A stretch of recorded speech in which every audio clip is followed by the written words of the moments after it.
भव्यात्माओं, चलते हैं अब आगे भगवान महावीर के कथानक में। भगवान का गर्भ कल्याणक हो चुका है। भगवान माता के गर्भ में आए हैं और भगवान की जो माता है, तीर्थंकर माता जो है, वो किस प्रकार से गूढ़ प्रश्न के उत्तर देती है, यहाँ तक का कथानक हमने देखा। आज हम मुख्यतः से प्रभु का जन्म, जन्माभिषेक, इसका जो वर्णन है, जन्म कल्याणक का वर्णन जो है, वो आज हम लोग देखने जा रहे हैं।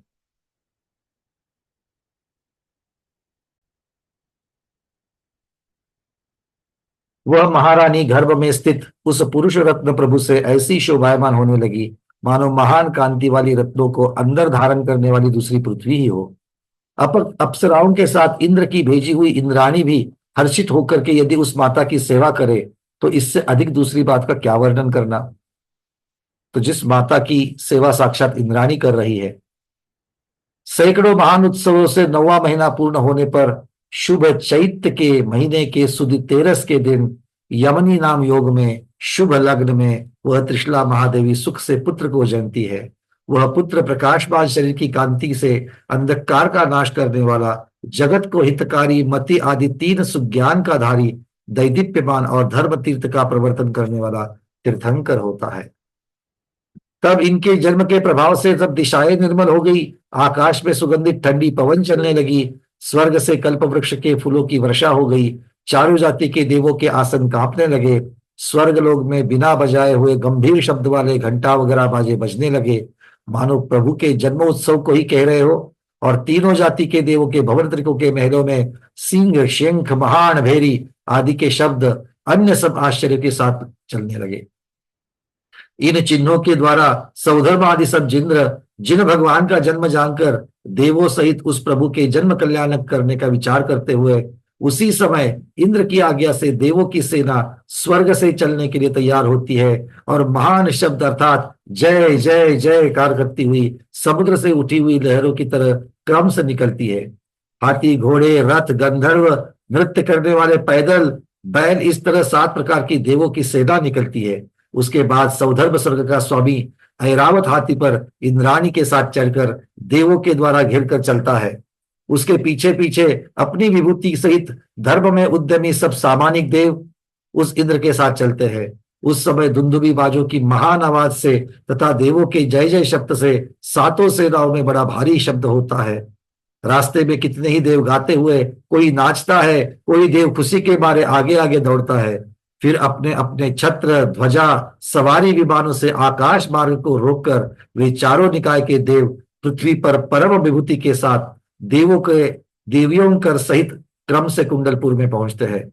उस समय ऊपर और बीच का भाग चारों तरफ से देव देवियों के द्वारा घिर गया तथा राजमहल का आंगन भी इंद्र आदिकों से भर गया।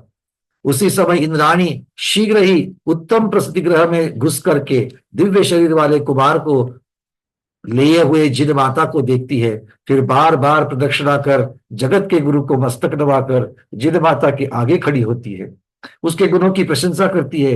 हे देवी, तीन जगत के स्वामी को पैदा करने से तुम सब जगत की माता हो, महान देव रूप पुत्र के करने से महादेवी भी हो, और महान देव रूप पुत्र के उत्पन्न करने से तुमने अपना नाम सार्थक कर लिया। दूसरी कोई भी स्त्री तुम्हारे समान नहीं है।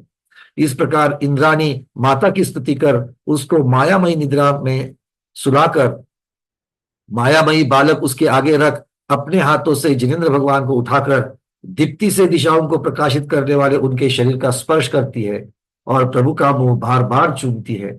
ऐसी इंद्राणी उस प्रभु के दिव्य रूप से उठी महान रूप संपदा को उन्मेष रहित देखती बहुत प्रसन्न होती है। इसके बाद वह इंद्राणी आकाश में उस बालक सूर्य को लेकर जाती हुई ऐसी शोभायमान होने लगी मानो सूर्य से पूर्व दिशा ही शोभित हो रही हो। उस समय दिक् कुमार देवियां छत्र, ध्वजा, श्रृंगार, कलसा, सातिया, चमर, दर्पण, थौना, इन 8 मंगली द्रव्यों के अपने हाथों में उठाकर इंद्राणी के आगे आगे चलती है। इसके बाद इंद्राणी जगत को आनंद करने वाले जिनेंद्र भगवान को ला करके खुशी से इंद्र के हाथ में सौंपती है। इतना इजीली नहीं सौंपती है, सौधर्मेंद्र महाराज को बड़ी मिन्नतें करनी पड़ती है, तब जाकर के वो इंद्राणी जो है वो सौधर्मेंद्र महाराज के हाथ में उस भगवान को देती है।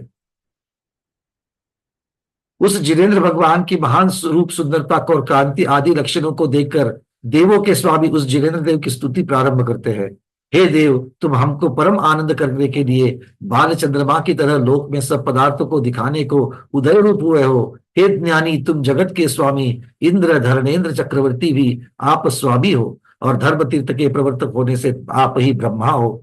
हे देव, मुनीश्वर तुमको केवल ज्ञान रूपी सूर्य के उदयाचल मानते हैं, भव्य जीवों के रक्षक हो और मोक्ष रूपी श्रेष्ठ के प्रति हो। इस प्रकार से अलग अलग प्रकार से ये देव सौधर्मेंद्र भगवान की स्तुति करता है। अब देवों का स्वामी सौधर्मेंद्र हाथी पर चढ़ करके जगत के स्वामी उन प्रभु की स्तुति पर गोर में बिठाता है। सुमेरु पर्वत के लिए जाने के लिए हाथ उठाता हुआ सबको कहता है, अब चलो। उस समय सब देव, हे प्रभु जय हो, आनंद हो, वृद्धि को पाओ, इस प्रकार ऊंची आवाज से कहते हैं। इसलिए वह ध्वनि सब दिशाओं में फैलती है। कालांतर में इंद्र के साथ साथ सब देवता जय जय शब्द करते हुए आकाश में उछलते हुए, जो देवता खुशी के मारे रोमांचित शरीर वाले हो जाते हैं, उस समय आकाश में प्रभु के आगे लीला करती हुई अप्सराएं बाजे बजने के साथ अत्यंत खुशी से नाचती है। गंधर्व देव भी दिव्य कंठ से वीणा वादन के साथ जन्माभिषेक संबंधी सुंदर गाने गाने जाते हैं। देवों के दुंदुबी बाजे अनेक प्रकार के अद्भुत मधुर शब्द करते हैं, जिससे कि दिशाएं बधिर हो गई। कुछ दूसरा सुनाई नहीं पड़ रहा था। किन्नरी हर्षित हो अपने किन्नरों के साथ जिन देव के गुणों के कहने वाले मधुर गीत गाती है। उस समय सब देव असुर अपनी देवियों के साथ भगवान का दिव्य शरीर देखते हुए निमेष रहित नेत्रों को सफल समझते हैं। सौधर्मेंद्र की गोद में विराजमान भगवान के माथे ऊपर ईशान इंद्र चंद्रमा के समान सफेद छत्र को अपने हाथ से लगाता है। सानंद कुमार और महेंद्र भगवान के ऊपर क्षीर समुद्र के तरंग के समान चमर ढोलते हैं, धर्म के नायक की सेवा करते हैं। उस समय जिनेन्द्र की उत्कृष्ट संपदा को देख कितने ही देव इंद्र के वचन प्रमाण मान करके अपने मन में सम्यक दर्शन धारण करते हैं। वे इंद्र वगैरह ज्योतिष चक्र को लांग कर अपने शरीर के आभूषणों की किरणों से आकाश में इंद्रधनुष को मानो फैलाते जाते हैं। देखो, इस शब्द का, वाक्य का बड़ा सुंदर अर्थ निकलता है।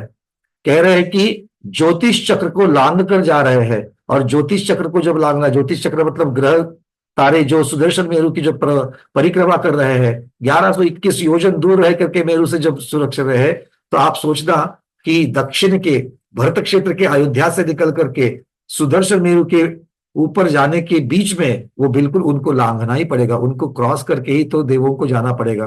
तब वहां पर जो उनके प्रकाशमान होंगे, जब उनको लांघ रहे हैं, तो उनका जो प्रकाश है उस प्रकाश से भी अपने शरीर के आभूषणों की किरणों से आकाश में इंद्रधनुष फैला हुआ है। मतलब उन जो ज्योतिषवासी देव है, उनके किरण इनके आभूषणों के ऊपर पड़ करके जो किरण फैल रहे हैं, जिस प्रकार का प्रकाश फैल रहा है, उससे मानो इंद्रधनुष की वहां पर रचना हो रही थी। वे देवों के पति उत्तम सैकड़ों महोत्सव के साथ तथा महान रूप के साथ बहुत ऊंचे सुमेरु पर्वत पर पहुंचते हैं। अब देखिए, यहाँ पर सुमेरु पर्वत का वर्णन आचार्य भगवान कर रहे हैं। उस मेरु पर्वत की ऊंचाई पृथ्वी से 1000 कम लाख योजन की है, क्योंकि 1000 योजन कहाँ चला गया? नीचे फाउंडेशन में चला गया। उसकी पहली कटनी पर भद्रशाल वन है। वह 3 परकोटे ध्वजाओं और 4 महान जैन मंदिरों से अकृत्रिम चैत्यालय से शोभायमान कल्याण करने वाला है। उस भद्रशाल वन की जमीन से 2000 कोस, 4 कोस का 1 योजन, इस प्रकार से 2000 कोस बता रहे हैं। ऊंचाई 2000 कोस ऊंचाई पर नंदन वन है, मतलब 500 योजन हो गया। उसमें भी सुवर्ण रत्नमयी 4 जिन चैत्यालय है। उस नंदन वन से 62,500 योजन की ऊंचाई पर महारमणिक सोमनस वन है। उसमें सब ऋतुओं के फल देने वाले 108 वृक्ष तथा 4 जिन चैत्यालय है। फिर सोमनस वन 36,000 योजन की ऊंचाई पर अंत का चौथा पांडुक वन है। वह वृक्षों के समूह से ऊंचे 4 जिन चैत्यालय से तथा शीला सिंहासन से वगैरह से बहुत शोभायमान मालूम होता है। उस पांडुक वन के बीचों बीच में एक चूलिका है, वह 40 योजन की है, और उसके ऊपर एक बाल प्रमाण से ऊपर से स्वर्ग शुरुआत होता है। मेरु की ईशान दिशा में 100 योजन लंबी, 50 योजन चौड़ी और 8 योजन ऊंची एक पांडुक नाम की महान शिला है। जो लोग पहली बार इसका वर्णन सुन रहे हैं, जिनको ज्यादा जैन भूगोल और मेरु के पांडुक वन की चर्चा ज्यादा आपने नहीं सुनी है, वो इस प्रकार को जान ले कि पांडुशिला ये वो शिला है जिस पर भगवान का अभिषेक होता है, किंतु ये पांडुक वन में एक नहीं होती है, चार होती है। तो एक सुदर्शन मेरु के ऊपर चार विदिशाओं में, अग्नेय वायव्य नैऋत्य ईशान, इन चार दिशाओं में चार पांडुशिलाएं होती है। एक पर ईशान दिशा में भरत क्षेत्र के तीर्थंकरों का अभिषेक होता है, एक पर ऐरावत क्षेत्र के तीर्थंकरों का अभिषेक होता है, एक पर पूर्व विदेह क्षेत्र के तीर्थंकरों का अभिषेक होता है, और एक पर पश्चिम विदेह क्षेत्र के तीर्थंकरों का अभिषेक होता है। ऐसे एक सुदर्शन मेरु के ऊपर चार शिलाएं हैं। इनके नाम भी है पांडुशिला, पांडुकंबला, रक्तशिला, रक्तकंबला नाम से ये चारों जानी जाती है। ऐसा ही विजय पर्वत विजय मेरु के ऊपर है, ऐसा ही अचल मेरु के ऊपर है, ऐसा ही मंदर मेरु के ऊपर है, और ऐसा ही विद्युन्माली मेरु के ऊपर भी है। अर्थात 5 मेरु और 1 मेरु के ऊपर 4-4 शिलाएं, ऐसी कुल मिलाकर के 20 शिलाएं होती है। इस प्रकार से जानना चाहिए। तो उस मेरु की ईशान दिशा में 100 योजन लंबी, 50 योजन चौड़ी और 8 योजन ऊंची एक पांडुक नाम की महान शिला है। वह शिला आधे चंद्रमा के समान आकार की क्षीर समुद्र के जल से धोई गई है, इसलिए अति पवित्र 8वीं धरा की सिद्ध शिला की तरह शोभायमान है। 8वीं धरा मतलब ईशत प्रागभार पृथ्वी, उसकी जो सिद्ध शिला है उसी के जैसा इसकी शोभा है। छत्र, चामर, भृंगार, सातिया, दर्पण, कलश, ध्वजा, ठोना, ये 8 मंगल द्रव्य उस पर रखे हुए हैं। यहां पर आपने देखा कि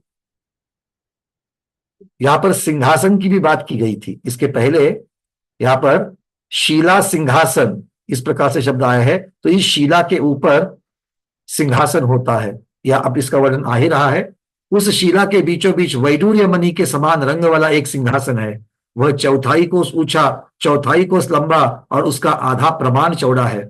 वह जिनेंद्र भगवान के स्नान से पवित्र रत्नों के तेज से ऐसा मालूम होता है जैसे सुमेरु पर्वत की दूसरी कोई चोटी हो। उसकी दक्षिण दिशा की तरफ सौधर्म इंद्र का दूसरा सिंहासन है और उत्तर दिशा की तरफ ईशान इंद्र के बैठने का सिंहासन है। इस बात से एक बात को ध्यान रखना कि महावीर जन्म कल्याणक के अवसर पर बहुत जगह पर व्हाट्सएप के ऊपर एक चित्र का प्रसारण होता है, एक दूसरे को व्हाट्सएप मैसेज भेजे जाते हैं जिसमें सौधर्म इंद्र बैठे हैं और उनकी गोद में तीर्थंकर बालक को लिया है और उनके ऊपर भगवान का अभिषेक हो रहा है। ऐसा दृश्य दिखाया जाता है उस फोटो में। ये फोटो बिल्कुल भी भ्रमित करने वाली है, साक्षात इस प्रकार से नहीं होता है। ये इस वर्णन से बिल्कुल सिद्ध होता है। तीर्थंकर भगवान को रखने के लिए, बिठाने के लिए अलग से सिंहासन है, और जो सौधर्म इंद्र है और ईशान इंद्र है उनके अलग अलग 2 आसन है, उनको भद्रासन कहा जाता है। ठीक है, चलिए। हाँ जी, ये 56 क्रमांक का जो कल्पना दीदी पूछ रही है कि कौन सा पेज चल रहा है, पृष्ठ चल रहा है 56। ठीक है, तो उसके यहाँ पर आ रहा है। और अगर पीडीएफ का देखेंगे तो 122 नंबर का पीडीएफ का पेज चल रहा है और ग्रंथ का 56 क्रमांक है। तो इस प्रकार से 2 भद्रासन और एक सिंहासन, इस प्रकार से ये व्यवस्था होती है। सौधर्मेंद्र परम विभूति महोत्सव करते हुए देवों के साथ तीर्थंकर देव को ला करके स्नान कराने के लिए पूर्व दिशा की तरफ मुख करके उस प्रभु को बीच के सिंहासन पर विराजमान करता है। देव और चारण मुनिराज से सेवित ऐसे उस पर्वतराज की परिक्रमा देता है। ऐसा वर्णन आगम में आता है कि देव तो देव, चारण रिद्धिधारी मुनिराज भी आकाश में अधर विराजमान होते हैं, खड़े होकर के भगवान का जन्माभिषेक जो है, जन्म कल्याण का ये जो 16 है, ये अपने आंखों से देखते हैं।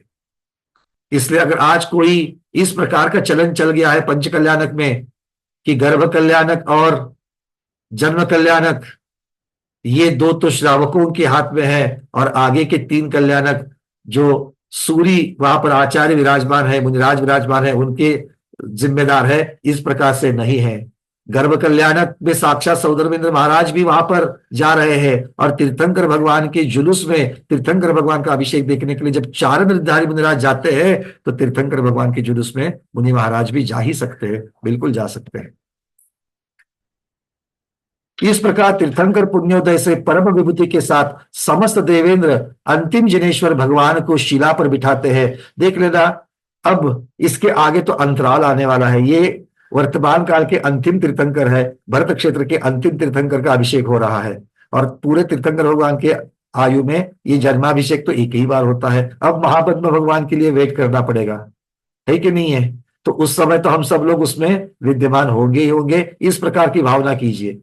अब ये सारा जो दृश्य है, उस दृश्य को देखते हुए इस प्रकार की भावना करनी है कि महापद्म भगवान का जब अभिषेक होगा तो हम सब वहां पर रहेंगे और भगवान का साक्षात अभिषेक करेंगे। इस प्रकार सकल कीर्ति आचार्य भगवत रचित महापुराण में अंतिम तीर्थंकर के जन्म और सुमेर पर्वत पर लाने आदि का कहने वाला 8वां अधिकार पूर्ण हुआ। 9वां अधिकार का मंगलाचरण है। तमतावेष्ट सर्वत्र दृष्ट कामा महोत्सवम जिनेन्द्रस्य यथा योग्यम तत्सुर्दमोद्यतः सुरः।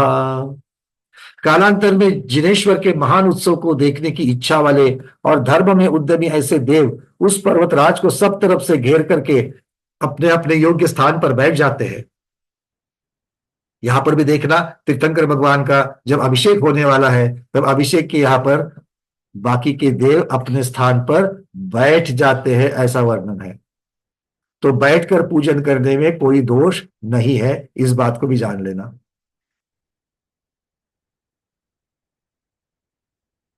अपनी अपनी जाति वालों के साथ दिक्पाल देव प्रभु के जन्म कल्याण संपदा को देखने की इच्छा से अपनी अपनी दिशाओं के तरफ हर्षित हुए बैठते हैं। वहां पर देवांगनाएं बड़ा भारी मंडप ऐसा बनाया कि जिसमें उस देव सुख से बैठ सके। उस मंडप में कल्प वृक्ष के फूलों की मालाएं लटकाई गई थी। उन पर भौरे गूंजते हुए ऐसे मालूम पड़ने लगे मानो प्रभु के गुण गा रहे हो। वहां पर गंधर्व देव और किन्नरी देवियां जिनेन्द्र भगवान के कल्याणक के गुणों के मधुर आवाज से गाने लगी और दूसरी देवियां बहुत हाव भाव तथा श्रृंगार आदि रस से भरा हुआ नृत्य करने लगी। देवों के अनेक तरह के बाजे बजने लगे। शांति पुष्ट्यादिक की इच्छा वाले देव फूल वगैरह की वर्षा करने लगे और बहुत से देव जय हो आनंद हो ऐसे शब्द जोर से बोलने लगे। इससे बड़ा कोलाहल हुआ। इसके बाद सौधर्मेंद्र महाराज प्रभु के स्नान कराने का प्रस्ताव करके कलशों की रचना करते हैं। कलशों के बनाने के मंत्र को जानने वाला ईशान इंद्र भी आनंद के साथ मोतियों की माला चंदन से पूजित पूर्ण कलश हाथ में लेता है। बाकी के सब कल्पवासी देव हर्ष के साथ जय जय शब्द करते हुए यथा योग्य अपनी सेवा करते हैं। मंगल द्रव्य लिए हुए इंद्राणी आदि देवियां भी उस समय धर्म करने में उत्कंठित होकर के ठहरने लगती है। स्वयं भगवान का शरीर स्वभाव से ही पवित्र है। उनकी देह का लोही दूध के समान है। भगवान के यहाँ पर रुधिर की रक्त की चर्चा चल रही है, इसलिए क्षीर समुद्र के जल के सिवाय दूसरा जल स्पर्श कराने योग्य नहीं है। ऐसा समझ करके वे देव निश्चय से क्षीर समुद्र का जल लाने के लिए, 5वां समुद्र है ये क्षीर समुद्र, वहां से जल लाने के लिए पर्वत से लेकर क्षीर समुद्र तक हर्ष के साथ एक लेन बांध करके खड़े हो गए, कतार में खड़े हो गए। उस समय वह इंद्र जिनेन्द्र के स्नान के लिए 8 योजन गहरे और 1 योजन मुख वाले मोतियों के हार से शोभायमान ऐसे प्रकाशमान सुवर्णमयी कलशों को पकड़ने के लिए दिव्य आभूषणों से मंडित ऐसे 1000 भुजाओं को बनाता है। वह इंद्र आभूषणों से मंडित और 1000 कलशों से 1000 हाथों से ऐसा शोभायमान होने लगा मानो भाजनांग जाति का कल्प वृक्ष ही हो। उस समय सौधर्मेंद्र जय ऐसा शब्द 3 बार कह करके जिनेन्द्र भगवान के मस्तक पर बहुत मोटी पहली जलधारा डालता है। उस समय बहुत से देव जय हो जय हो जय हो, चिरकाल जीवो, हमारी रक्षा करो, ऐसे मधुर शब्दों से बड़ा भारी कोलाहल मचाते हैं। इसी तरह दूसरे देवेंद्र भी उन महान कलशों से सौधर्मेंद्र के साथ साथ गंगा के प्रवाह के समान मोटी धारा प्रभु के ऊपर डालते हैं। उस समय प्रभु के ऊपर धारा ऐसी पड़ने लगी यदि दूसरे पहाड़ों पर पड़े तो उस पहाड़ के सैकड़ों टुकड़े हो जाए, किंतु अपरिमित अतुल बल के धारक उन प्रभु को फूलों के समान मालूम होने लगी। जल के छींटे आकाश में बहुत ऊंचे उछलते हुए ऐसे मालूम होने लगे मानो जिनेन्द्र के शरीर के स्पर्श होने से पापों से छूटकर ऊर्ध्वगति को जा रहे हैं। कितने ही स्नान जल के कण तिरछे पहनते हुए मालूम होने लगे मानो दिशारूपी स्त्रियों के मुख के सजाने के लिए मोती ही हो। स्नान के जल का ऊंचा प्रभाव उस पर्वत के वन में ऐसा बढ़ता हुआ मानो कि पर्वतराज ऊपर तैर रहा हो। उन जिनेन्द्र भगवान के स्नान किए जल से डूबे हुए वृक्षों का वह वन ऐसा दिखने लगा मानो दूसरा क्षीर समुद्र ही हो। पूरा वन जल में डूब गया। इत्यादि अनेक प्रकार के दिव्य महान उत्सवों से, दीप धूपादि पूजा से, गाना नाचना बाजे बजाना आदि से, अन्य भी उत्कृष्ट सामग्री के साथ अपनी आत्मशुद्धि के लिए इंद्र प्रभु को शुद्ध स्नान कराते हैं। इस प्रकार श्री तीर्थंकर भगवान को महान उत्सव के साथ सुगंधी जल से भरे हुए महान कलशों से स्नान कराते हुए प्रभु के ऊपर पड़ती हुई सुगंध जलधारा प्रभु के शरीर के स्पर्श मात्र से अत्यंत पवित्र होती है। सब पुण्यों को करने वाली, जगत की इच्छा को पूर्ण करती पुण्य धरा के समान वह जलधारा हम भव्य जीवों को भी मोक्ष लक्ष्मी दो। जो जलधारा पुण्याश्रव धारा के समान सब मनोवांछित कार्यों को सिद्ध करने वाली है, वह जलधारा हम भव्य जीवों को भी सब इच्छित संपदाओं को, मोक्ष संपदाओं को भी देने में भाग्यशाली हो। अब यहां से आगे वह जलधारा, वो जो देवों के स्वामी हैं, शांति के लिए गंध जल से प्रभु का अभिषेक करके भव्यों को शांति हुए, ऐसा बहुत जोर से बोलते हैं, अर्थात शांति धारा बोल करके भगवान का अभिषेक कर रहे हैं। उस सुगंधित जल गंधोदक को वो देव मस्तक में तथा सब अंग में अपनी शुद्धि के लिए हर्षित होकर के लगाते हैं। अति विवेकी जन इसको जरूर सुनना। गंधोदक को कहां कहां लगाया जाता है, यहां पर ग्रंथों में, प्राचीन ग्रंथों में उल्लेख आ रहा है कि जब देवों ने, जिन्होंने साक्षात अभिषेक किया, उन्होंने गंधोदक पहले मस्तक पर लगाया, बाकी पूरे शरीर में लगाया है, सब अंगों पर लगाया है। इसलिए ये जो धारणा चल पड़ी है कि उत्तम अंग पर लगाइए, मस्तक, आंख, कंठ, यहां तक ही, आगे कहीं नहीं लगाना, ऐसा कोई भी, अरे जो स्वयं निर्मल है और जो दूसरे के पाप का क्षालन कर सकता है, वो स्वयं कैसे अशुद्ध हो सकता है, दूसरे चीज से कैसे अशुद्ध हो सकता है। अमृत में अगर विष की कमी पड़ जावे, विष पड़ जावे, तो क्या अमृत विषैला हो जाएगा? नहीं हो सकता है। इसलिए गंधोदक ने लेकर के, हाँ, गंधोदक आपने एक बार ले लिया है, आपने अपने हाथ हथेली पर ले लिया, अब आपको जहां चाहिए वहां पर लगा देना, वो वाला जो है बाद में आप उस कटोरी में मत डालना, ये बात ठीक है। किंतु एक बार लिया है तो पूरे शरीर पे लगा ही सकते हैं, जहां जहां आपको व्याधि है वहां लगा सकते हो। यहां पर देव भी सब पूरे अंग में लगा रहे हैं। अभिषेक हो जाने के बाद वे इंद्र मनुष्य देवों से पूजित ऐसे उन महावीर प्रभु को दिव्य गंध, मोतियों के अक्षत, कल्प वृक्ष के फूल, अमृत के पिंड रूप नैवेद्य, रत्नों के दीप, अष्टांग धूप, कल्प वृक्ष के फल और मंत्र से पवित्र महान अर्घ्य और पुष्पांजलि की वर्षा से महान भक्ति के साथ पूजन करते हैं। जल से स्नान किए उस प्रभु के सिर, नेत्र, मुख, अंगा आदि में लगे हुए जलकणों को इंद्राणी अति उज्जवल कपड़े से पोंछती है। फिर वह इंद्राणी स्वभाव से सुगंधी प्रभु का शरीर होने पर भी भक्ति से सुगंधी द्रव्यों का लेपन करती है। तीन जगत के तिलक वे प्रभु तो थे ही, तो भी केवल भक्ति के प्रेम से उन प्रभु के मस्तक पर तिलक लगाती है। जगत के चूड़ामणि उस प्रभु के मस्तक में चूड़ामणि रत्न केवल भक्ति से बांधती है। सब संसार का नेत्र रूप उस प्रभु के स्वभाव से काले नेत्र थे, तो भी व्यवहार दिखाने के लिए नेत्रों में अंजन लगाती है।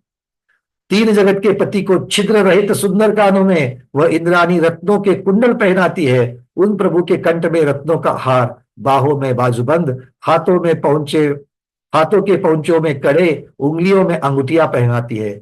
कमर में छोटी घंटियों वाली मणियों की करधनी पहनाती है, जिसकी तेज से सब दिशाएं प्रकाशमान होती है। उस प्रभु के पैरों में मणिमयी गोमुखी कड़े पहनाए गए। इस प्रकार असाधारण दिव्य गहनों से, स्वभाव से हुई कांति से और स्वाभाविक उत्तम गुणों से वे प्रभु ऐसे मालूम होने लगे मानो लक्ष्मी के ही पुंज हो। इस प्रकार से प्रभु का श्रृंगार करते हुए इंद्र हर्षित होकर के प्रभु की स्तुति करता है और तीर्थंकर पुण्य के उदय से उत्पन्न गुणों की प्रशंसा करता है। अब ये प्रशंसा आदि करने के पश्चात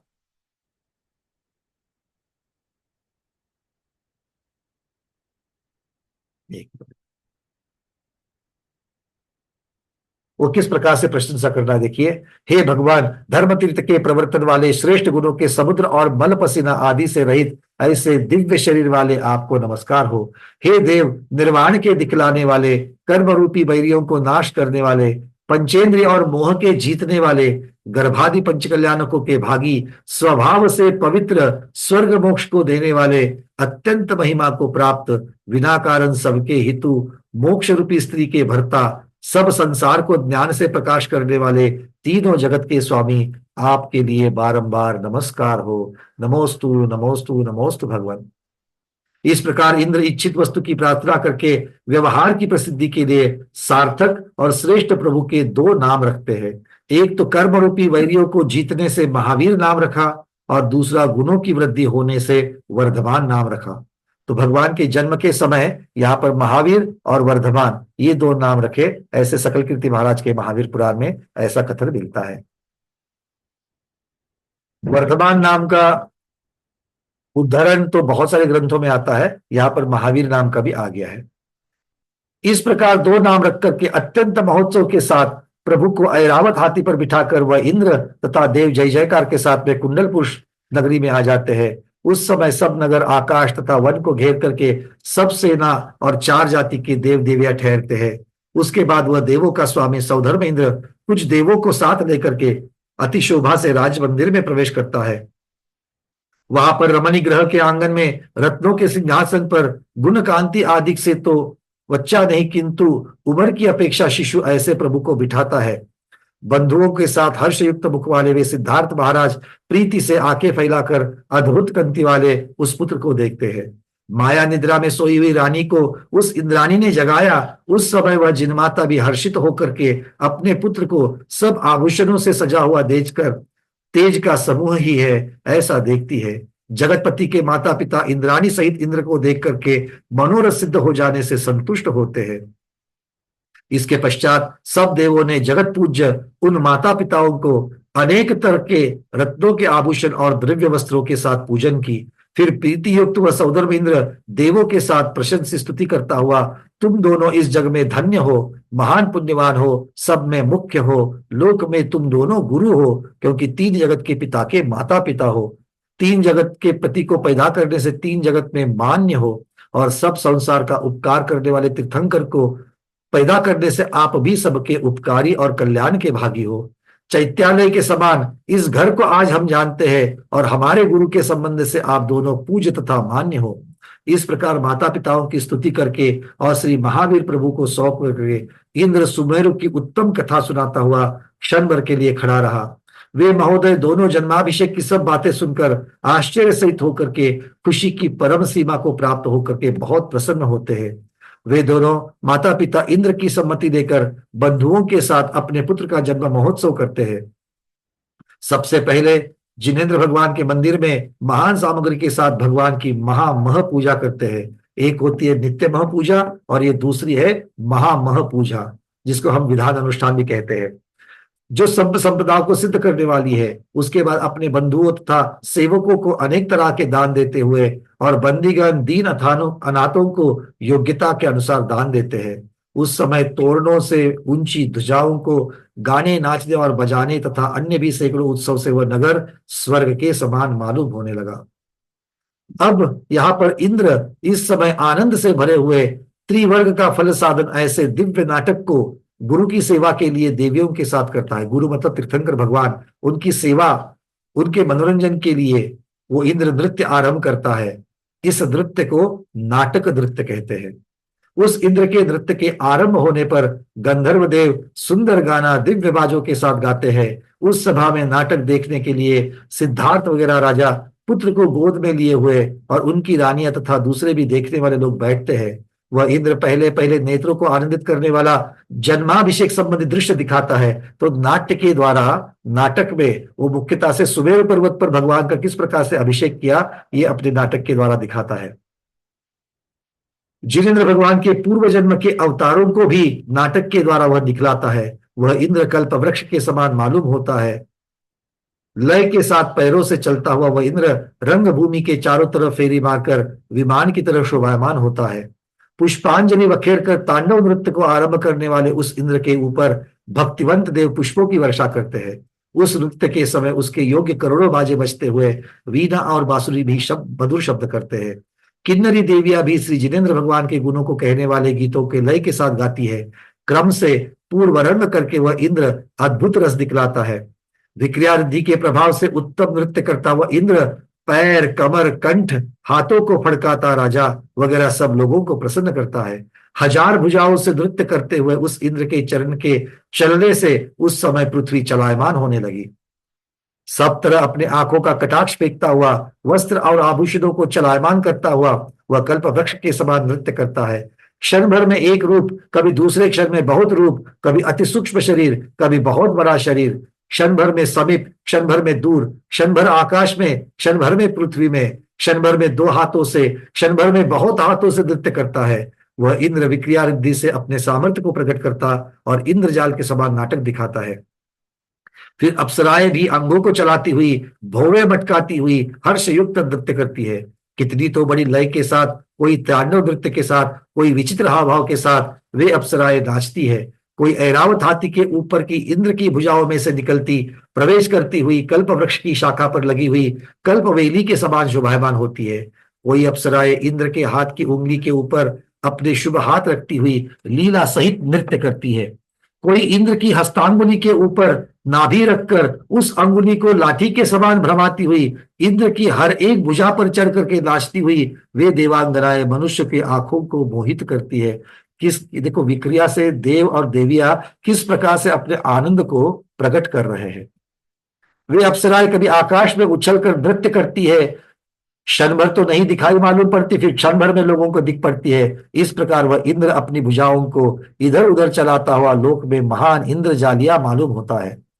इसके बाद सब इंद्र जिनेन्द्र भगवान की सेवा भक्ति के लिए देवों के तथा जिनेन्द्र के समान रूप उम्र भेष बना करके छोटे बालक बन करके वहां पर कुमारों को रखकर अति पुण्य उपार्जन करके देवों के साथ अपने अपने स्वर्ग स्थान को जाते हैं। इस प्रकार श्री सकल कीर्ति देव विरचित महावीर पुराण में भगवान महावीर के जन्माभिषेक को कहने वाला 9वां अधिकार यहाँ पर पूर्ण होता है। 10वां अधिकार शुरू हो रहा है। नमः श्री वर्धमानाय हताभ्यंतर शत्रवे त्रिजगद्धित करते मूर्धानंत गुण सिंधवे। जिसने काम क्रोधादि अंतरंग शत्रुओं को जीत लिया है, 3 जगत को हित करने वाले और अनंत गुणों के समुद्र ऐसे श्री महावीर स्वामी को मैं नमस्कार करता हूं। कालांतर के पश्चात कोई देवी धाय बन करके उस श्रेष्ठ बालक को स्वर्ग से लाए गए वस्त्र आभूषण माला पहनाती है, कोई लेपन द्रव्य से सजाती है, कोई देवियों के अनेक तरह खिलौने और बोलचाल से उस बालक को रमाती है। कितनी ही देवियां अपने हाथों को फैलाकर हे स्वामी यहाँ आओ ऐसा बार बार कहती है। उस समय वह बालक महावीर कुछ मुस्कुराता हुआ रत्नों की जमीन पर लौटता सुंदर बातें और चेष्टाओं से माता पिता को आनंदित करता है। इस प्रभु के मुखरूप चंद्रमा के निर्मल चांदनी से माता पिता भी संतोष को प्राप्त होते हैं। अब उस प्रभु के उसी समय दिव्य शरीर के साथ साथ स्वाभाविक मति श्रुत अवधि ज्ञान वृद्धि को प्राप्त होकर के प्रकट होने लगे। यहां पर यह बताया जा रहा है कि कुमार को जो पहले का निर्दोष क्षयिक सम्यक्त्व था उससे सब पदार्थों का अपने आप निश्चय हो गया, अर्थात प्रभु क्षयिक सम्यक्त्व के साथ में ही यहां पर पधारे थे। उन ज्ञानों से सब कलाओं को जानना, सब विद्याएं तथा धर्म रूपी विचार अपने आप ही प्रकट हो गए। इस कारण वह प्रभु मनुष्य तथा देवों को बड़ा गुरु होता है, परंतु इस स्वामी का गुरु और पढ़ाने वाला तो कोई नहीं था। ये अचंभे की बात है। 8वें वर्ष में वह देव गृहस्थ धर्म पालन के लिए अपने आप को योग्य 12 व्रतों को ग्रहण करते हैं, अर्थात अनुव्रतों का स्वीकार तीर्थंकर भगवान 8वें वर्ष में नियम से करते हैं। प्रभु का शरीर पसीना रहित, चमकीला, मलमूत्र रहित, दूध के समान महान सुगंधित 1008 शुभ लक्षणों से शोभायमान, पहले वज्र वृषभ नाराज सहनन और सब चतुर संस्थान वाला, उत्तम रूपयुक्त और अतुल बलकृत सहायता। एक दिन इंद्र की सभा में इस महावीर प्रभु की महान पराक्रम को बतलाने वाली कथा देव आपस में करते हैं।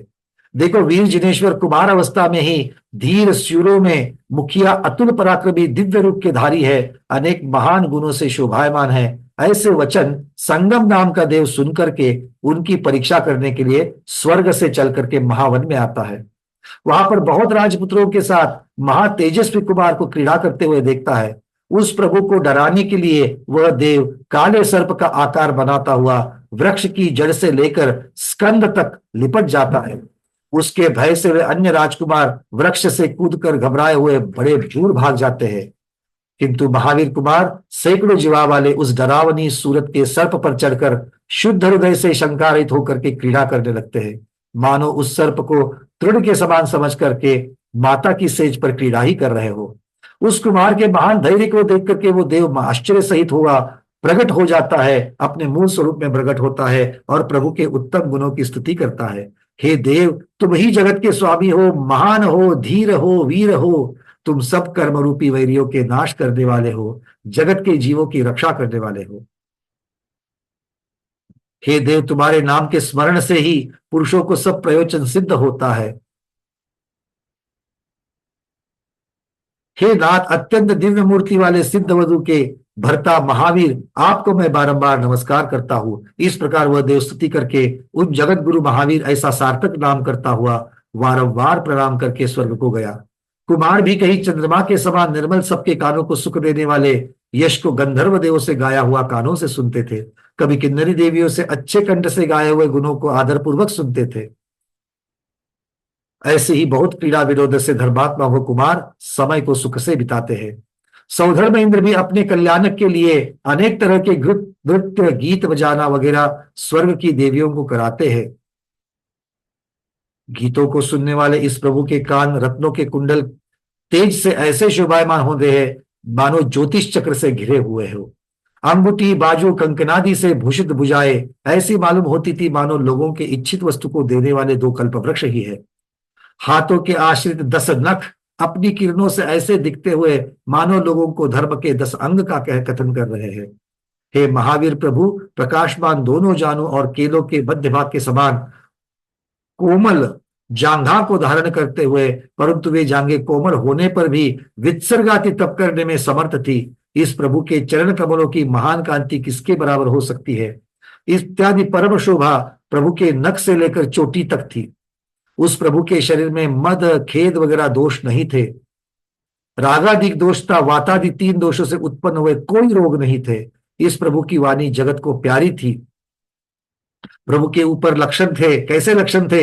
श्री वृक्ष, शंख, पद्म, सातिया, अंकुश, तोरण, चमर, सफेद छत्र, ध्वजा, सिंहासन, 2 मछलियां, 2 घड़े, समुद्र, कछुआ, चक्र, तालाब, विमान, नाग भवन, पुरुष स्त्री का जोड़ा, बड़ा भारी सिंह, बाण, तोमर, गंगा, इंद्र, सुमेरु, गोपुर, पुर, चंद्रमा, सूर्य, घोड़ा, बीजन, मृदंग, सर्पमाला, वीणा, बांसुरी, रेशमी वस्त्र, दुकान, दैदीप्यमान कुंडल, विचित्र आभूषण, फल सहित बगीचा, पके हुए अनाज वाला खेत, हीरा, रत्न, बड़ा दीपक, पृथ्वी, लक्ष्मी, सरस्वती, सुवर्ण, कल्पवेल, चूड़ा रत्न, महानिधि, गाय, बैल, जामुन का वृक्ष, पक्षीराज, सिद्धार्थ वृक्ष, नक्षत्र, तारे, ग्रह, प्रातिहार्य इत्यादि दिव्य 108 लक्षण थे। प्रभु के 1008 जो शरीर के दिव्य लक्षण माने जाते हैं, उसमें 108 तो लक्षण होते हैं और 900 व्यंजन होते हैं। तो 108 लक्षणों का, कुछ लक्षणों का यहाँ पर जिक्र आचार्य भगवान कर रहे हैं, तथा 900 सब श्रेष्ठ व्यंजनों से, विचित्र आभूषणों से और मालाओं से इस विभु का स्वभाव से सुंदर दिव्य औदारिक शरीर अनुपम शोभता है। तो ये 900 व्यंजन और 108 लक्षण, इसको मिलाकर के 1008 दिव्य लक्षण प्रभु के होते हैं, प्रभु के शरीर के ऊपर होते हैं।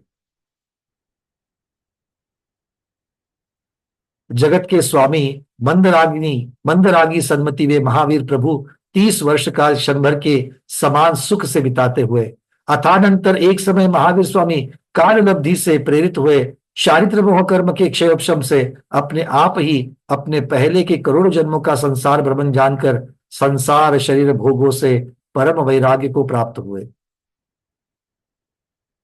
उसके बाद इस बुद्धिमान प्रभु के चित्त में ऐसा तर्क वितर्क रूप विचार हुआ कि मोह रूप महान वैरी का नाश करने वाला रत्नत्रय और तप पालना चाहिए। यहां पर एक बात को देखिए, अब प्रभु के मन में वैराग्य की बात आ रही है, अर्थात दीक्षा कल्याण तक के बातें हो रही है। इसका मतलब इसके पहले एक कथानक जो हम सब लोग सुनते हैं, उसका जिक्र यहाँ पर सकल कीर्ति आचार्य महाराज ने नहीं किया है। और वो ये है कि जब प्रभु पलने में झूल रहे थे तो दो मुनिराज आकाश मार्ग से आ जाते हैं और भगवान के दर्शन मात्र से उनके मन की शंका जो है वो जिज्ञासा मिट जाती है और वो प्रभु को सन्मति नाम दे करके चले जाते हैं। उसका जिक्र आचार्य ने यहाँ पर नहीं किया। इसका अर्थ एक निकलता है कि प्राचीन आचार्यों ने अपने ग्रंथों में उन्हीं चीजों का जिक्र किया है जिनको वो गुरु परंपरा से प्राप्त किया है। अपने मन से उन्होंने और भी कोई घटनाएं वहां पर नहीं डाली है। इसलिए अलग अलग ग्रंथों का आकलन कर करके हमें अलग अलग चीजें मिल जाती है। इस चीज को प्राचीन ग्रंथों को पढ़ने के लिए हमें समझना चाहिए।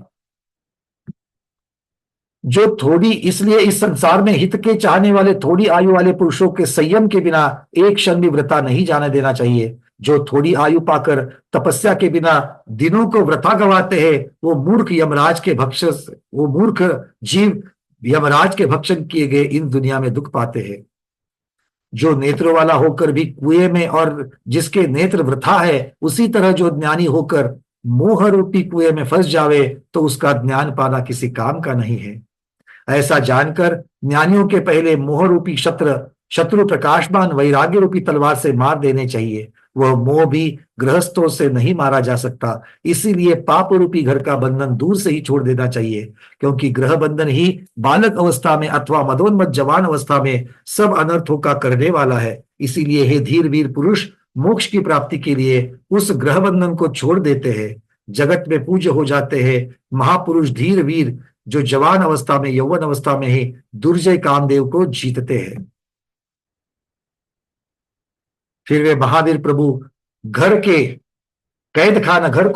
कैद खाना समझ करके राज्य लक्ष्मी के साथ उसे छोड़ने का और तपोवन में जाने का उद्यम करते हुए इस प्रकार काल लब्धि के आने पर शुभ परिणामों से वे तीर्थराज महावीर कुमार कामदेव से उत्पन्न होने वाले सुख को नहीं भोग के सब सुखों का भंडार ऐसे वैराग्य को प्राप्त होते हैं। ऐसे बाल ब्रह्मचारी वे महावीर प्रभु स्तुति करने वाले मुझको आपनी गुण संपदा देवे, वंदे तद्गुण लब्धये, वंदे तद्गुण लब्धये। इस प्रकार से सकल कीर्ति देव विरचित महावीर पुराण में महावीर भगवान को कुमार अवस्था में वैराग्य की उत्पत्ति कहने वाला 10वां अधिकार पूर्ण हुआ। अब 11वां अधिकार शुरू हो रहा है। वंदे वीरम महावीरम कर्मारातिदिपातने सन्मति स्वात्म कार्यादो वर्धमानम जगत्त्रये। कर्म रूपी वैरियों को नाश करने में महाबलवान अपने आत्मा का कल्याण करने वाले श्रेष्ठ बुद्धि वाले तीन जगत में जिनका सम्मान बढ़ा हुआ है, अर्थात जिनको तीन लोक के स्वामी पूजते हैं, ऐसे श्री महावीर स्वामी को मैं नमस्कार करता हूं। कालांतर में वे महावीर प्रभु अब ये देखिए वैराग्य को जब भगवान को जो वैराग्य होता है तो उस वैराग्य का वर्धन करने के लिए उस वैराग्य को बढ़ाने के लिए 12 भावनाओं का चिंतन कर रहे हैं। अब यहां से आगे 12 भावनाओं का चिंतन का वर्णन आ रहा है। बड़े शांत चित्त होकर के सुनिए। भगवान एक बार वैराग्य हो जाए तो उसको दबाते नहीं है, उसी को वर्धन करते हुए संयम को धारण कर रहे हैं। वो महावीर प्रभु अपने वैराग्य को बढ़ाने के लिए इन 12 भावनाओं को विचार कर रहे हैं। कल वैसे भी उत्तम संयम दिन है, तो उत्तम संयम दिन की आज उसकी पूर्व संध्या पर हम लोग क्यों ना संयम की तैयारी भगवान के इस वैराग्य विचारों को सुनकर करें। प्रभु 12 भावनाओं को विचार कर रहे हैं। वे इस प्रकार है। अनित्य, अशरण, संसार, एकत्व, अन्यत्व, अशुचि, आश्रम, संवर, निर्जरा, लोक बोधि, दुर्लभ और धर्मानुप्रेक्षा। इसमें से पहली अनित्य भावना। इस तीन लोक में आयु तो हमेशा यमराज से घिरी हुई है। जवान अवस्था में बुढ़ापे के मुंह में है। शरीर रोग रूपी सर्प का बिल है और इंद्रिय सुख क्षण विनाशी है। इत्यादि जो कुछ सुंदर वस्तु दिखने में आ रही है वह सब कर्म से उत्पन्न हुई है और अपने समय आने पर नाश भी हो जाएगी, इसमें कोई संदेह नहीं है। जो करोड़ों जन्मों से भी दुर्लभ मनुष्यायु मौत से क्षण भर में नाश हो जाती है, तो अन्य वस्तुओं की स्थिर रहने की क्या आशा करनी चाहिए। सबका नाश करने वाला पापी यमराज इस प्राणी को गर्भ से लेकर के समयादि काल के हिसाब से अपने पास घसीट लाता ही है। समय समय क्षणे क्षणे अपनी आयु पूर्ण करके जीव यमराज के काल में चला जाता है। जो यौवन धर्म सुख आदि का कारण होने से सज्जनों को माननीय है, वह भी व्याधि मौत से घिरकर क्षण भर में बादलों के समान नष्ट हो जाता है। क्योंकि कोई जवान पुरुष रोग रूपी आग्रह से ग्रस्त हो जाते हैं और कोई बंदी खाने में रखे गए अनेक तरह के दुख भोगते हैं। जिस कुटुंब के लिए नरकादि का कारण निंदनीय काम किया जाता है, वह भी काल से चलायमान हुआ सार रहित ही है। देखो यहां पर कह रहे हैं कि कुटुंब के लिए बहुत आरंभ किया जाता है, क्या ये गलत है? अगर किसी को पूछा जाए, भाई मंदिर में तो नहीं दिखाई दिए, अरे क्या करे, समय ही नहीं मिलता है, अभी तो उत्सव के दिन है, दुकान में इतनी गिराई है, दुकान में इतने कस्टमर्स आते हैं कि दोपहर के भोजन को भी समय नहीं मिलता है, कैसे करे? तो सामने वाले ने पूछा, भैया इतना सब पैसा कमा करके क्या करने वाले हो? अरे बोले क्या करूं, मेरे कुटुंब परिवार के, मैं अपने लिए थोड़ी कमा रहा हूं। किसके लिए कमा रहा हूं मैं? अपने कुटुंब परिवार के लिए कमा रहा हूं। जो कुटुंब परिवार एक जगह से आगे मेरे साथ नहीं आने वाला है, सब लोग चिता तक तो आएंगे कि तू चिता के ऊपर कोई नहीं आएगा। सोच करके देखना, जब हम मृत्यु को प्राप्त होंगे तो हमारे शरीर के साथ में कहां तक आएंगे? स्मशान तक, स्मशान के अंदर भी चिता तक आएंगे। क्या चिता के ऊपर आपको जब लिटाया जाएगा, हमको जब लिटाया जाएगा, तब हमारे साथ कोई आएगा? कोई नहीं आएगा। तो जब हमारे साथ कोई आने वाला ही नहीं है, तो उनके लिए भाई जितना पर्याप्त है प्राप्त करके उनको दे दो, बस। उनके लिए रात दिन लगे रहने की क्या जरूरत है? आज भी 60-70 वर्ष के पुरुष के साथ में महिलाओं को भी देखो। पुरुष तो कम से कम 60 की उम्र में रिटायरमेंट की तो सोच भी सकता है, लेकिन लेडीज 70 साल की हो गई तो भी आज सब्जी क्या बनी, बहू ने मेरे को पूछ करके नहीं बनाई, ये सोच करके जाकर के रूठ जाती है। क्या तुम जाने के बाद में फिर वो कौन सी सब्जी बनाए, कितनी रोटियां बनाएंगे, ये बताने के लिए तुम आने वाले हो क्या? तब कौन भोजन बनाने वाला है? क्या परिवार भूखा रहने वाला है क्या? तो क्यों हम उसके उस रसोई में अपना दिमाग लगा रहे हो? छोड़ दो, बैठ करके अपनी आत्मा के कल्याण का सोचो। ये बहुत महत्वपूर्ण बात है। ये जिसको समझ में नहीं आया, आचार्य भगवान उसे मूर्ख कह रहे हैं, क्योंकि ऐसा ही जीव, मूर्ख जीव, काल के गार में समा जाता है, अपने आत्मा का कल्याण नहीं करता है। अब अशरण भावना, इस संसार में निर्जन वन जैसे सिंह के दाढ़ी के बीच में आए हुए, जैसे सामने शेर है तो बचाने वाला कौन है? आप भाग भी नहीं सकते, आप भागोगे तो शेर भी भाग करके पकड़ ही लेगा। तो ऐसे जीव को शरण जाने वाला, बचाने वाला कोई नहीं है। उसी तरह इस प्राणी को भी रोग मृत्यु आदि से कोई बचाने वाला नहीं है। औषधि करते रहना, रोग जो है एक बार आपको चिपक गया, वो क्षणे क्षणे क्षणे क्षणे आपको पकड़ते जाता है। आपको लगता है कि मैं औषधि कर रहा हूं, मैं औषधि कर रहा हूं, मैं औषधि कर रहा हूं। अरे भाई, इस शरीर के रोग को तो मिटाएंगे, जन्म और मृत्यु का जो रोग लगा हुआ है उसको कब मिटाएंगे? चक्रवर्ती विद्याधर भी क्षण भर के लिए भी नहीं बचाए जा सकते हैं। क्या चक्रवर्ती की जब आयु पूर्ण हो जाएगी तो क्या वो एक्स्ट्रा एक समय की आयु को प्राप्त कर सकते हैं? अरे षटखंड के अधिपति है भाई, षटखंड के अधिपति हो, 14 रत्न 9 निधियां यही रहने वाली है। जब सुभौन चक्रवर्ती 7वें नरक में चले गए, कौन सी निधि को साथ लेके गए? कौन से चक्र रत्न को साथ लेकर के गए? कुछ साथ में गया क्या? कुछ भी साथ में नहीं गया है। शरण कुछ भी नहीं है। देखो, जब काल मनुष्य के सामने आ जाता है, तब सब मणि मंत्र आदि सब औषधियां भी व्यर्थ हो जाती है। बुद्धिमानों ने जगत में शरण के लिए जिन अरहंत भगवान, सिद्ध साधु और केवली कर उपदेश हुआ, भव्यों की रक्षा करने वाला है, धर्म यही पदार्थ है। तप दान, जिन पूजा, जाप रत्नत्र आदि ये सब अनिष्ट और पापों के नाशक होने से बुद्धिमानों को शरण है। बड़ी सुंदर बात यहां पर कह रहे हैं। जाप करो, अभिषेक पूजन करो, ये सारे जो है हमारे लिए साधन है, धर्म के साधन किस लिए है? पुण्य को प्राप्त करने के लिए, पाप का नाश करने के लिए है, किंतु आयु कर्म को बढ़ाने के लिए नहीं है।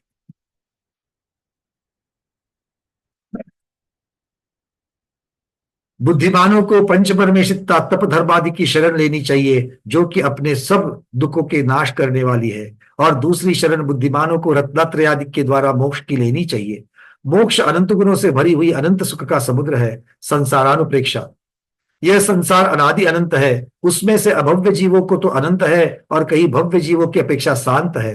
इस संसार में अज्ञानी जीवों को सुख दुख दोनों ही मालूम होते हैं, परंतु ज्ञानियों को बुद्धि बल से हमेशा केवल दुख ही दिखलाई देता है। क्योंकि जो अज्ञानी विषयों से उत्पन्न होने हुए को सुख मानते हैं, उसी विषय सुख को बुद्धिमान नरक आदि का कारण होने से अधिक दुख मानते हैं।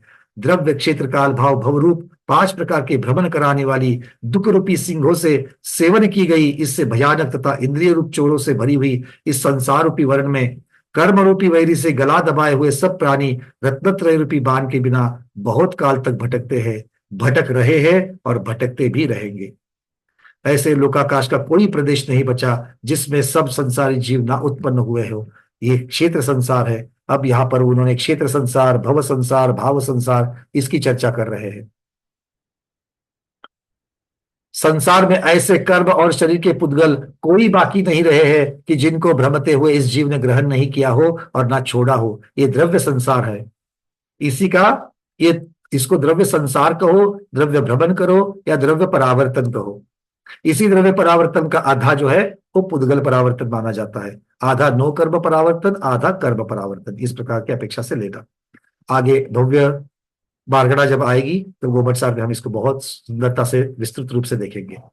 ऐसा लोकाकाश का कोई प्रदेश नहीं बचा जिसमें सब संसारी जीव उत्पन्न नहीं हो। ये क्षेत्र संसार है। उत्सर पीढ़ी और अवसर पीढ़ी काल का ऐसा कोई समय नहीं बचा कि जिसमें इस जीव ने जन्म न लिया हो। ये काल संसार है। नरक आदि 4 गतियों में ऐसी कोई योनि नहीं बची कि जिसको इस जीव ने ग्रहण नहीं किया हो। ये भव संसार है। और संसारी जीव मिथ्यात्वादी 57 दुष्ट कारणों से भ्रमते हुए पाप कर्मों को हमेशा उपार्जन करते हैं। ये भाव संसार है। इस प्रकार जिस धर्म को नहीं पाकर ये प्राणी भटकते हैं, उस संसार के नाशक धर्म को है हे भव से डरे। हे भव्यो, तुम बहुत यत्न से सेवन करो, यत्न से धर्म को पालो। अब आती है एकत्व भावना। ये प्राणी इस संसार रूपी वन में अकेला है। अकेला ही जन्म लेता है, अकेला ही मरता है, अकेला ही भटकता है, अकेला ही महान सुख भोगता है, अकेला ही रोगादिक से घिरता है। जब रोग हो जाता है और ऑपरेशन थिएटर में जाते हैं तो ऑपरेशन टेबल के ऊपर किसको लिटाते हैं? रोगी को या रोगी के साथ रोगी के परिवार को? रोगी को ही लेटना पड़ेगा। वो अकेला ही है। ये जीव अपने कुटुंब को पालने के लिए निंदनीय हिंसादी पापों से अपनी खोटी गति होने के कारण पाप बंद करता है। उसके फल से वो पापी नरक आदि खोटी गति पाकर अत्यंत दुख भोगता है। इसीलिए शुभ कामों से इन सबको छोड़ करके शुभ कामों से जिनेंद्र आदि संपदा को देने वाला महान पुण्य बंद करे और उसके फल से वह ज्ञानी स्वर्ग सुगतियों में महान विभूतियों को अनुपम सुख भोगे। उसके समान दूसरा कोई महान पुरुष नहीं है। यह जीव अकेला ही तप रत्नत्रय आदि से अपने कर्म रूपी वैरों का नाश कर संसार से अलग होके अनंत सुख वाली मोक्ष को जाता है। इस प्रकार सब जगह अकेलापन समझकर हे ज्ञानवानो, तुम भी मोक्ष पद की प्राप्ति के लिए एक ज्ञान स्वरूप अपने आत्मा का ध्यान करो। अन्यत्व भावना। हे प्राणी, तू अपने को सब जीवों से जुदा समझ और जन्म मरण शरीर कर्म सुखादि से भी निश्चय से जुदा मान। इस 3 जगत में कर्म के उदय से माता पिता भाई स्त्री पुत्र वगैरह सब जीव अन्य ही होकर प्राप्त होते हैं, असल में तेरे नहीं है। जहां साथ साथ रहने वाला अंतरंग शरीर भी मरण के समय छोड़ देता है, तो बहिरंग घर स्त्री वगैरह अपने कैसे हो सकते हैं? इसलिए आत्मा अलग, उद्गल अलग, इस प्रकार की भावना के साथ इस अन्यत्व भावना को धावो। अशुचि भावना। जो शरीर रुधिर वीर्य आदि से पैदा हुआ है, रुधिर आदि सप्त धातुओं से मलमूत्र आदि से भरा हुआ है, ऐसे शरीर को कौन उत्तम ज्ञानी सेवा करेगा? देखो, जहां भूख प्यास बुढ़ापा रोग रूपी अग्नियां जला करती है, उस काय रूपी झोपड़ी में सत्पुरुषों का रहना क्या योग्य है? कभी नहीं है। जिसमें राग द्वेष कषाय कामदेव रूपी सर्प हमेशा रहते हैं, ऐसे शरीर रूपी बिल में कौन श्रेष्ठ रहना चाहेगा? जैसे भंगी का टोकरा कहीं से भी अच्छा नहीं दिखता है, उसी तरह चमड़ी और हड्डी आदि से बना हुआ ये शरीर भी सुंदर नहीं दिख सकता है। शरीर को चाहे पुष्ट करो, सुखाओ, अंत में भस्म राख की ढेरी अवश्य हो जाएगा। इसीलिए इस प्रकार से इस शरीर का जरूरत से ज्यादा लाड़ प्यार ना करे। इस प्रकार की ये अशुचि भावना है। आश्रव भावना। जिस राग वाले आत्मा में रागादि भावों से पुद्गलों का समूह कर्मरूप होकर के आवे, वो कर्मों का आना ही आश्रव है। वह अनंत दुख को देने वाला है। छिद्र वाला जहाज पानी के आवने से समुद्र में जैसे डूब जाता है, उसी तरह ये जीव भी कर्मों के आने से अनंत संसार रूपी समुद्र में गोते खाता है। उस आश्रव के कारण कौन से है? खोटे मतों से उत्पन्न अनर्थों का घर, 5 तरह का मिथ्यात्व, 12 प्रकार की अविरति, 15 प्रमाद, महापापों की खनी 25 कषाय और 15 योग, ये दुष्ट कारण है।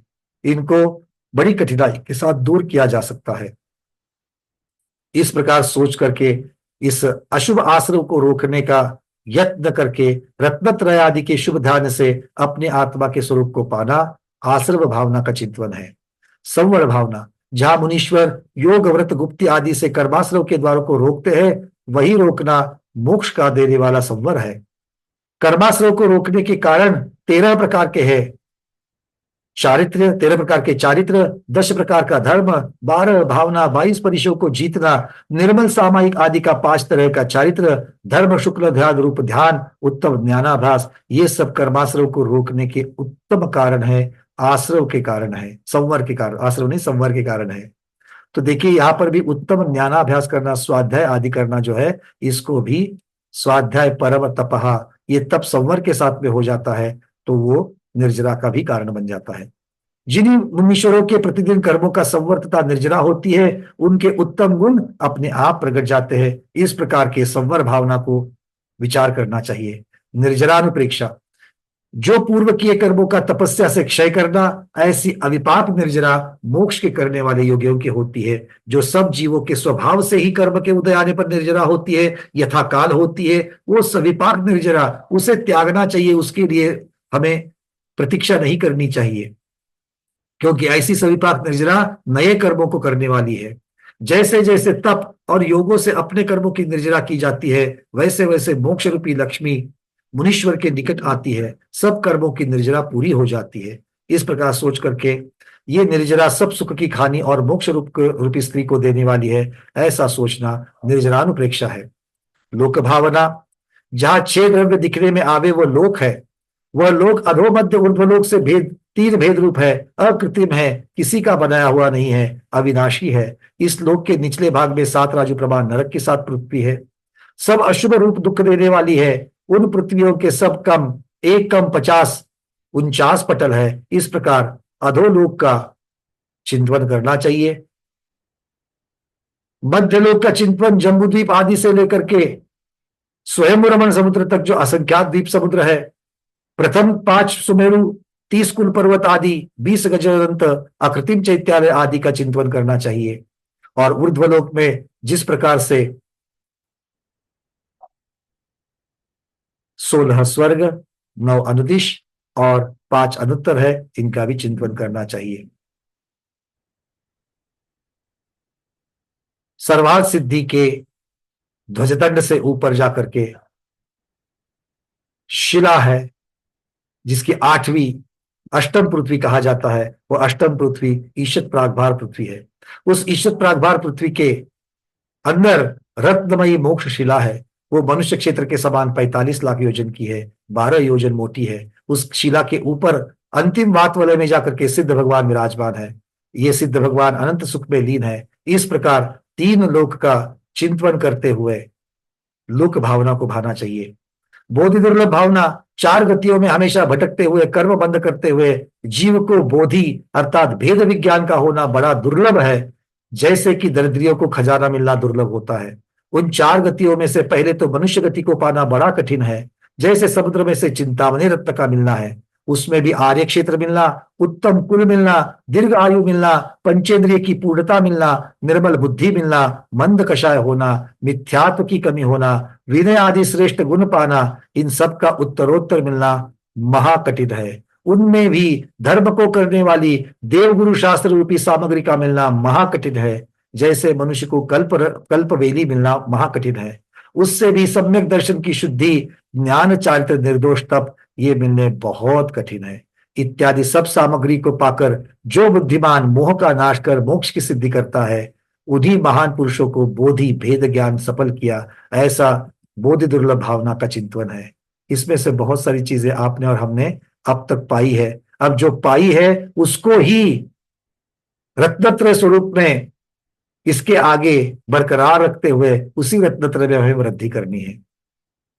धर्मानुप्रेक्षा जो संसार समुद्र में गिरते हुए जीवों को पकड़कर अरहंत आदि पद में अथवा मोक्ष साध में रखे, वही उत्तम धर्म है। उस धर्म के उत्तम क्षमा, मार्दव, आर्जव, सत्य, शौच, संयम, तपत्याग, आकिंचन, ब्रह्मचर्य, ये दश लक्षण कहे गए हैं। धर्म के चाहने वालों के ये धर्म के बीज पालने चाहिए, क्योंकि इन्हीं से मोक्ष का देने वाला, खोटे कर्म और दुखों का नाशक तथा सब सुखों का करने वाला महान धर्म उत्पन्न होता है। इस प्रकार से ये इस प्रकार से ये धर्मानुप्रेक्षा भावना जो है उसका चिंतन करना चाहिए। इस प्रकार श्री सकल कीर्ति देव विरचित महावीर पुराण में भगवान महावीर की भावनाओं के 12 भावनाओं का चिंतन को कहने वाला 11वां अधिकार संपूर्ण हुआ। बोलो वीर वर्धमान महावीर भगवान की जय।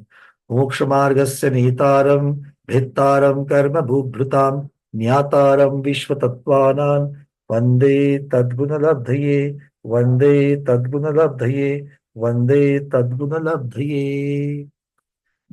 आज के इस महावीर भगवान की कथा को यहीं पर संपन्न करते हैं। जैनम जयतु शासनम, जैनम जयतु शासनम, जैनम जयतु शासनम।